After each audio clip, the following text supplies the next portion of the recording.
اعوذ باللہ من الشیطان الرجیم، بسم اللہ الرحمن الرحیم۔ کچھ بھی پاس نہ ہو تو نیکی کرنے والے کو بدلہ کیسے دیں؟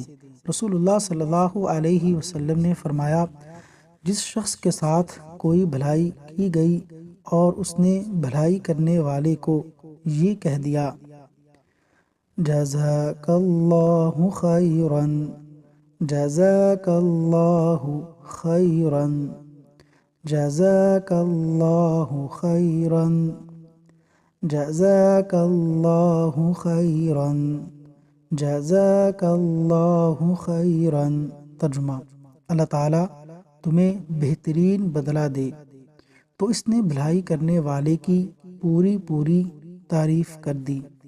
جامع ترمذی، حدیث نمبر 2035۔ اللہ تبارک و تعالی عمل کرنے کی توفیق عطا فرمائے، آمین۔